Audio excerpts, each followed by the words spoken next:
स्नॅक्सच्या मी बऱ्याच रेसिपी तुम्हाला दाखवलेल्या आहेत. तर आजचं हे स्नॅक्स आहे मस्त कुरकुरीत आणि आतून असं जाळीदार असं हे स्नॅक्स बनतं.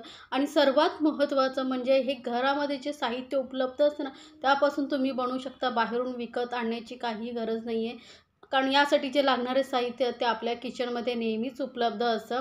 त्यासोबत आपण ही चटणी बनवणार आहोत, ज्यामुळे हे स्नॅक जे आहे खूपच छान लागतं. तर तुम्ही बघू शकता किती कुरकुरीत आणि छोटे-छोटे बनवलेले आहे, त्यामुळे दिसायला खूप सुंदर आहे. घरी पाहुणे वगैरे येणार असेल तर हे स्नॅक्स म्हणून तुम्ही बनवू शकता. सर्वांना खूपच आवडेल आणि मुलंही आवडीने खातील. कारण जेवढं चवीला चविष्ट आहे, तेवढंच बनवायलाही खूप सोपं आहे. तर सर्वप्रथम आधी आपण ही चटणी बनवून घेऊया, म्हणजे आपल्याला पुढे कृती करायला सोपी पडेल. तर आधी चटणी बनवण्यासाठी इथे बघा मी मिक्सर जारमध्ये घेतलेली आहे कोथिंबीर देठासहित घेतलेली आहे. कोथिंबीर देठासहित वापरली की चव खूप छान येते. त्यानंतर थोडीशी पुदिन्याची पानं घेतलेली आहे. तुमच्याकडे असतील तर वापरा, नाही वापरलात तरी चालेल. लसणाच्या पाकळ्या घेतलेल्या आहेत. 4-5 लसणाच्या पाकळ्या घ्या, जास्त घालू नका. आणि थोडंसं ना आल्याचे तुकडे घेतलेले आहेत. एक अर्धा इंच आल्याचे बारीक तुकडे करून घ्या, म्हणजे मिक्सरमध्ये वाटताना सोपं पडतं. आता 2 मी घेतलेल्या आहेत हिरव्या मिरच्या. आता तुम्हाला तिखट किती हवं आहे त्यानुसार तुम्ही हिरव्या मिरचीचं प्रमाण कमी जास्त करू शकता. अर्धा चमचा जिरं घेतलेलं आहे आणि चवीनुसार मीठ घालून घेऊया आपण. आणि आता हे चटणी अशी चटपटीत होण्यासाठी आपण यामध्ये घालूया लिंबाचा रस, किंवा मग तुम्ही 1 चमचा दही घालू शकता. 1 ते 2 चमचे ताजं दही घालून घ्या. नाहीतर सरळ लिंबाचा रस घाला, खूप छान लागतो लिंबाचा रस घातल्यामुळे चटणी.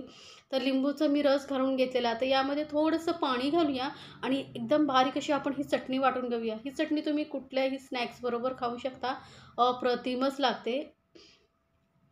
तर ही मस्त अशी आपली चटणी तयार आहे. तर बघू शकता चटणी आपली तयार झालेली आहे.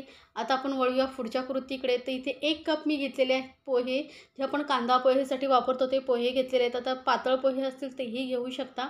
आता हे पोहे एका भांड्यामध्ये घेऊन आपल्याला हे धुवून घ्यायचे आहेत. तर पाण्याने आपण हे आधी व्यवस्थित पाण्यामध्ये थोडा वेळ डुबवून ठेवूया, म्हणजे काय होईल, एक ते पोहे थोडे सॉफ्ट होतील. तर आपल्याला जास्त वेळ नाही, काही सेकंदच आपल्याला हे पाण्यामध्ये असेच ठेवायचे आहेत. तर एक 5-10 सेकंद आपण असंच ठेवूया, म्हणजे काय होईल, पोहे थोडं पाणी शोषतील आणि थोडे हलके सॉफ्ट होतील. आता हे पाणी आपण सॉफ्ट झालेले आहेत पोहे, थोडं हलके मिक्स करून घेऊया, म्हणजे वरची डस्ट वगैरे निघून जाईल. आणि हे सर्व पाणी जे आहे आपल्याला काढून टाकायचं आहे. तर पाणी मी सर्व काढून टाकते. पोह्यांमधलं पाणी काढून घेतलेलं आहे. पोहे थोडे सॉफ्ट झालेले आहेत. तर बघू शकता एकदम सॉफ्ट असे पोहे झालेले आहेत. आता हे पोहे आपल्याला एका मिक्सर जारमध्ये काढून घ्यायचे आहेत.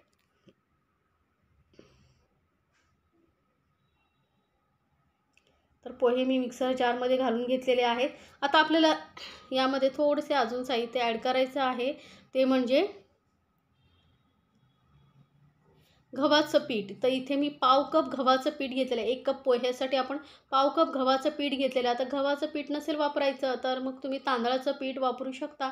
पण गव्हाच्या पिठामुळेही हे स्नॅक्स खूप छान लागतं.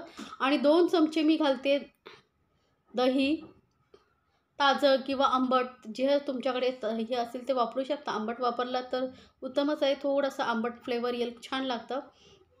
थोडंसं पाणी घालूया आणि हे एकदम बारीक आपण वाटून घेणार आहोत. तर थोडंसं पाणी घालून बघा हे मी वाटून घेतलेलं आहे. एकदम बारीक असं वाटून घेतलेलं, एकदम पेस्ट अशी नाही करायची. थोडं दरदरीत राहिलं तरी चालेल. ते आता एका मोठ्या बाउलमध्ये वगैरे काढून घेऊया. आता हे यासाठी जे मी साहित्य वापरलं ते आपल्या घरामध्ये असतं, त्यामुळे तुम्हाला बाहेरून विकत आणून स्नॅक्स बनवण्यापेक्षा हे स्नॅक्स घरच्या घरी साहित्यामध्ये बनवणं खूपच सोपं पडेल. आता ही सर्व पेस्ट आपण काढून घेतलेली आहे.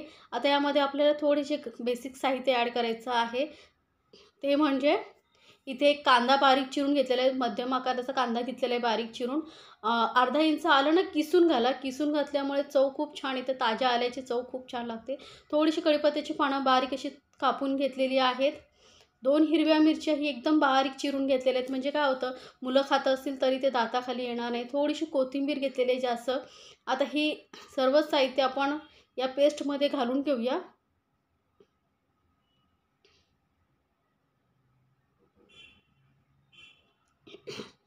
सर्व साहित्य घातल्यानंतर आता आपण घालूया एक अर्धा चमचा एवढं जिरं, जास्त घालायचं नाही, अर्धा चमचा जिरं बस होतं.